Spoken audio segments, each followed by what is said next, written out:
Let's maul in the Central Committee. Let's cringe in the Central Committee. Let's bog in the Central Committee right now.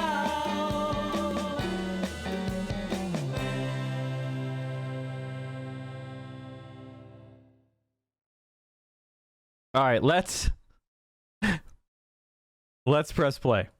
Do you truly, in your heart of hearts, truly believe that this is a human being? This, Without a doubt. without a doubt, Yes. this is a dolphin fetus. So let me. Without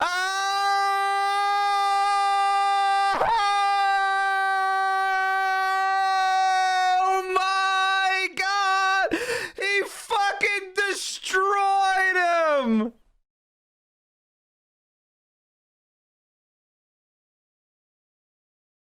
Absolutely crushed! Mega obliterated! I'm gonna use that move. Holy shit, I'm gonna move. If I ever debate abortion again, I'm using that fucking move. Absolutely destroyed. Okay, I'll play one more time for you in case you missed it. Do you truly, in your heart of hearts, truly believe that this is a human being? This, Without a doubt. without a doubt, Yes. this is a dolphin fetus. So let me. Without a doubt, a dolphin fetus is a human being. This is a human being. Dolphin. You just confirmed that a dolphin, in life, you confuse dolphins for human babies often. So let me. You go to ask you a SeaWorld question. and you're like, someone's got human babies in that aquarium.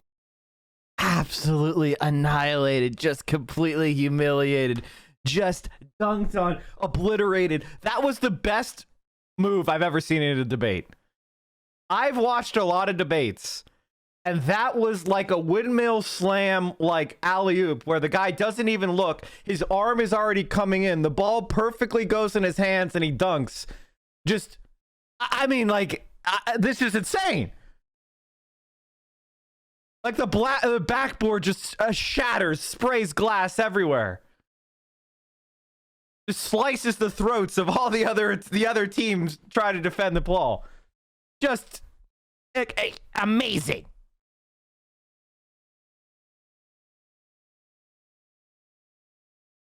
All right, chat. Mehdi Hassan had made a really good video, and I want to show it to you. You've heard me say it before on this show.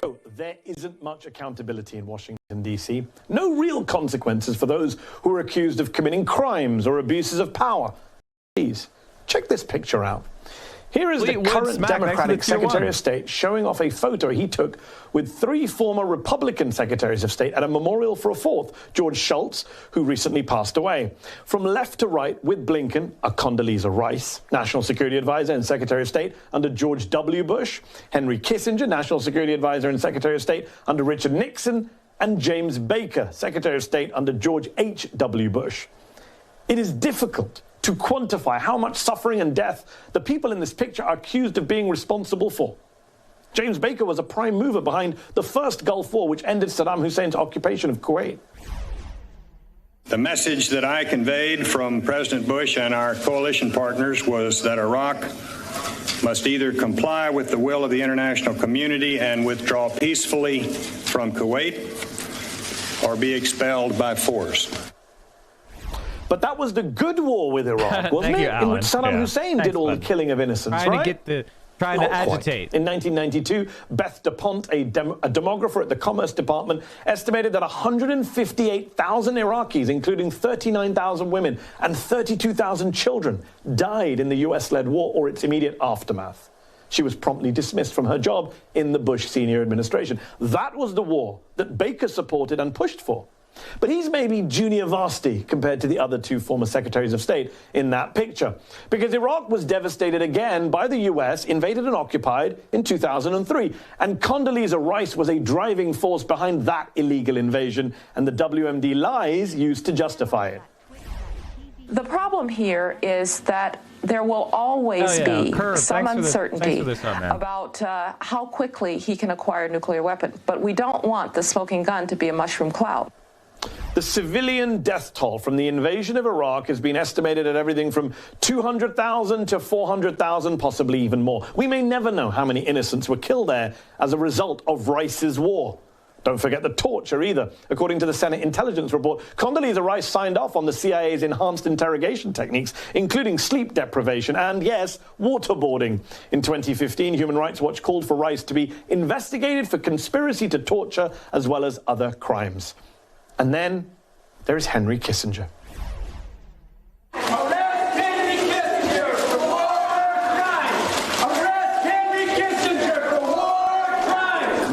Where to begin with Henry Kissinger? As Anthony Bourdain famously put it, witness what Henry did in Cambodia, the fruits of his genius for statesmanship, and you will never understand why he's not sitting in the dock at The Hague next to Milosevic. But Yale University historian Greg Grandin, who wrote a book on Kissinger, goes much further, saying Nixon's right-hand man prolonged the Vietnam War for 5 pointless years, illegally bombed Cambodia and Laos, and bore responsibility for 3 genocides. So, chat, how many of these liberal debate streamers talk about the genocides of Cambodia, East Timor, and Bangladesh? How many of them blame America for those genocides? How many of them blame capitalism for those genocides? How many of them blame the United States? I hear people talking about shit from the 30s, but not actual proven genocides. Again, this is a Yale historian, not some crazy libby lefty online.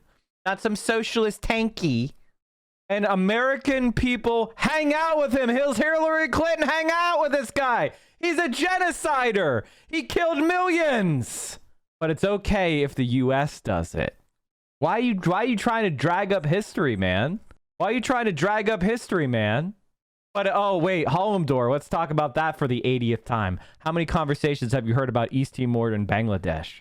In Cambodia, East Timor, and Bangladesh.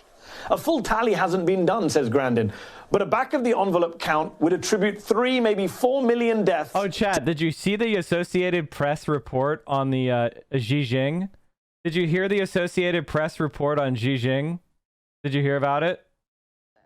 Oh, the genocide's over. They stopped. They decided to stop the genocide. The genocide's over.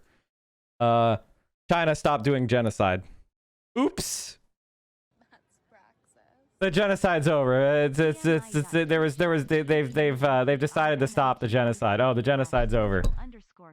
After all, it looks like it's over. Genocide was canceled overnight. Terror and tourism. Xi Jinping eases its grip, but fear remains. The razor wire that once ringed public buildings in China's far northwest Xinjiang region is nearly all gone.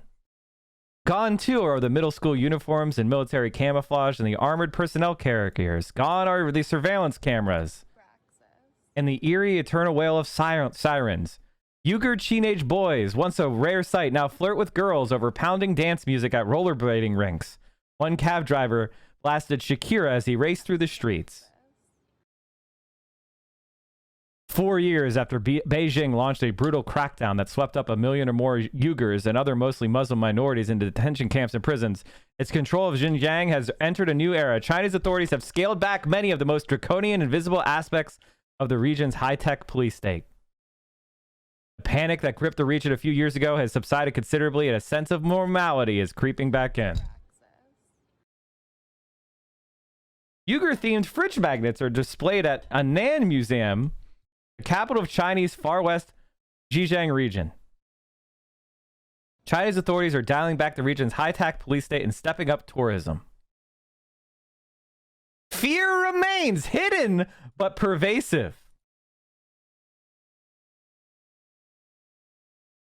Wow. Okay. I guess it's over. Did China just let them go and said sorry, our bad? Looks like it. Looks like it's over. Looks like the cultural genocide has been reversed. Honestly, do not trust the media tell you the conditions in an authoritarian police state have gotten better. It's the AP. The AP is not going to do pro-Chinese propaganda. My opinion on that is China had a harsh a policy that I fully disagree with, that was harsh and for an authoritarian style assimilation program that trampled on what I would consider to be a free expression, and that it was the wrong strategy and it was a bad and I think it violated human rights. And I'm glad to see that they've changed their position on that strategy and are no longer pursuing mass detention. So now that China has stopped doing that, can we turn back to how America has more people in prison than every other country combined, including China? Are we doing a genocide of black people? Seems like if you think that that was a genocide in China, then we are without a doubt doing a genocide of black people in the United States of America. And it looks like that international pressure convinced China to change their policy. When's international pressure going to make the United States change our policy? You think a lot of lefties that are wrong about a non-existent genocide? This is a heated debate in leftist circles. I think you should look at all the people that was pushing the genocide in China story with extreme skepticism at this point. Now, it's not to say that what was going on in China was okay or good. It's not. And I disagreed with that harsh assimilationist rhetoric. But if you think that that was a genocide in China, then there's a genocide in France. They're banning mosques. They're banning hijabs. What are they do? They're forcibly trying to assimilate Muslim immigrants in France. Are you calling that a genocide? What's different? I'm glad that Mike for PA thinks that forced re-education was necessary. In my opinion, their era had a terrorism problem, but forced rehabilitation as convicted criminals is necessary, but assimilation of a broader population. I think that the strategy was a horrifically bad idea, and the Chinese government has changed their position. I think it was a bad idea, but the Chinese government changed their position. So I guess the genocide's over now. In France, they aren't building them free homes. Yeah, exactly. Is China lying? Was the genocide real, or did China just change? Basically, I think that the genocide definition never fit. But I think there was a horrible assimilation policy that trampled on human rights. You could call this the centrist position, that I didn't agree with the Chinese position, and I also thought it was absurd to call it a genocide.